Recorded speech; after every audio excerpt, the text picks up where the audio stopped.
శ్రీమాత్రే నమః. ఈ నవరాత్రులలో 3వ రోజు చంద్రఘంటాదేవి ఉపాస్య దైవం. ఈవిడికి ఈ పేరు ఎలా వచ్చింది, ఈవిడ యొక్క అవతార లక్ష్యం ఏమిటి అనేటువంటి విషయాన్ని ముందుగా తెలుసుకుందాం. బ్రహ్మచారిణిగా చేసినటువంటి తపస్సు యొక్క ఫలితంగా శివుడు పార్వతిని వివాహం చేసుకున్నాడు. ఆ తరువాత కొంతకాలానికి పరమశివుడు తీవ్రమైన తపస్సులో ఉండగా జాతుకాసురుడు అనేటువంటి వాడు లోకకంటకుడుగా తయారై మునులు చేసేటువంటి యజ్ఞాలన్నింటినీ కూడా ధ్వంసం చేస్తూ ఉన్నాడు. ఆకాశం అంతటా కూడా అతని సైన్యం ఆవరించుకుని ఉండటం వల్ల అంధకారంతో లోకమంతా నిండిపోయింది. ఆ సమయంలో ఆ జాతుకాసురుణ్ణి, వాడి సైన్యాన్ని వినాశనం చేసేందుకు యుద్ధాభిమాని స్వరూపమైనటువంటి చంద్రఘంట అనేటువంటి పేరుతోటి ఆవిడ అవతరించింది. చంద్రఘంటాదేవికి చంద్రఘంట అనే పేరు రావడానికి కారణం ఆవిడ ధారణ చేసినటువంటి అర్ధచంద్రాకార బింబము, అలాగే దివ్యమైనటువంటి గంట. లోకమంతా అంధకారంలో ఉండటం వల్ల వెలుగు కోసం శివుని శిరస్సుపై ఉన్నటువంటి చంద్రబింబాన్ని ఆవిడ శిరస్సుపై ధారణ చేసింది. శబ్దవేధతోటి జాతుకాసురుణ్ణి సంహారం చేసేందుకు చేతిలో దివ్యమైనటువంటి గంటని ధారణ చేసింది.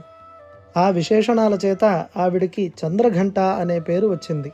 ఈ విధంగా ఆవిడ జాతుకాసురుణ్ణి సంహారం చేసి మహర్షులకి, దేవతలకి, ముల్లోకాలకి కూడా ఆవిడ ధైర్యాన్ని, శక్తిని నింపింది. రాక్షసులను భయభ్రాంతులకు గురి చేసింది. ఆమె శంఖనాదం వినగానే రాక్షసులు పారిపోతారని పురాణాలు చెబుతూ ఉన్నాయి. ఇక ఆవిడ యొక్క ధ్యాన శ్లోకాన్ని చెప్పుకుందాం. పిండజప్రవరారూఢ చండకోపాస్త్రకైర్యుత ప్రసాదంతనుతే మహ్యం చంద్రఘంటేతి విశ్రుత. అంటే సింహవాహనంపై ఆరూఢురాలై 12 భుజాలలో ఆయుధాలను ధరించి మునివరులను రక్షించుటకు, రాక్షసులను సంహరించుటకు సిద్ధంగా ఉన్న ఆ దేవత శిరస్సుపై అర్ధచంద్రాకార బింబాన్ని, దివ్యమైన ఘంటను ధారణ చేసి ఉన్నటువంటి ఆ దేవత నాకు శాంతి, ధైర్యము, కరుణను ప్రసాదించుగాక. మానవ జీవనంలో ఎన్నో భయాలు, సమస్యలు, అన్యాయాలు ఉంటూ ఉంటాయి. మనలో ధైర్యం, సమాధానం లేకపోతే భయం మనల్ని మింగేస్తుంది. చంద్రఘంటాదేవిని ధ్యానం చేయడం అంటే మనలోని భయాలను తొలగించుకోవడం, న్యాయం కోసం నిలబడే శక్తిని పొందడం, దివ్యమైనటువంటి రక్షణా కవచాన్ని, మానసిక శాంతిని సిద్ధింపజేసుకోవడం.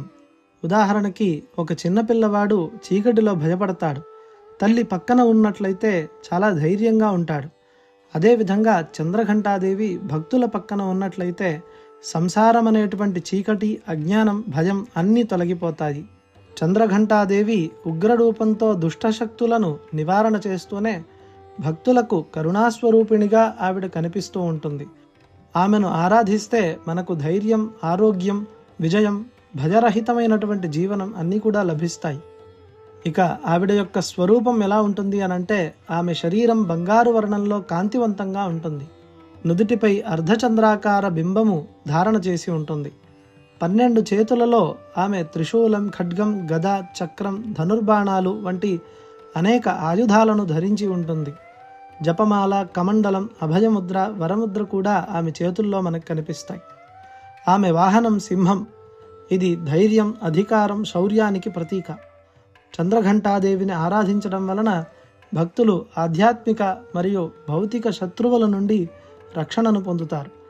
ధైర్యం, నిర్భయత, సాహస శక్తి పెరుగుతాయి. శత్రువులపై విజయం, అదృష్టం మరియు సంపద లభిస్తాయి. మానసిక శాంతి కలుగుతుంది. ఆమె ఘంటానాదం మనసులోని భయాలు, ఆందోళనలు తొలగిస్తుంది. ఆమె మణిపూర చక్రాన్ని సమతుల్యం చేస్తుంది. ఇది ఆత్మవిశ్వాసం, నిర్ణయం తీసుకునేటువంటి శక్తిని మనలో పెంచుతుంది. ఆవిడకు ఇష్టమైనటువంటి రంగు పసుపు రంగు లేదా బంగారు వర్ణం. ఇష్టమైన నైవేద్యం పాలు లేదా పాయసం. ఆమెను ధ్యానించేటువంటి మంత్రం శ్రీ చంద్రఘంటాజై దుర్గాజై నమః. ఈరోజు ఈ మంత్రాన్ని 108 సార్లు జపించినట్లయితే మనలోని భయాందోళనలన్నీ కూడా తొలగిపోతాయి. ఈ అవతారం యొక్క సందేశం ఏమిటి అనంటే జీవితం ఎల్లప్పుడూ కూడా సాంత్వనతో నిండి ఉండదు. కష్ట సమయాల్లో ధైర్యం, శౌర్యం అవసరం. భయాన్ని జయించి సవాళ్లను ఎదుర్కొనేటువంటి శక్తి మనలో ఉంది. దానిని మేల్కొల్పేటువంటిది చంద్రుడు అంటే మన మనస్సు, ఘంట అంటే వాక్కు.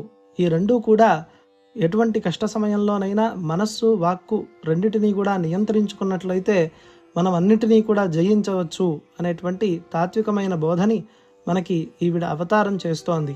ఇక రేపు 4వ రోజు సృష్టి శక్తి స్వరూపిణి అయినటువంటి కూష్మాండాదేవి గురించి తెలుసుకుందాం. శ్రీ చంద్రఘంటాజై దుర్గాజై నమః.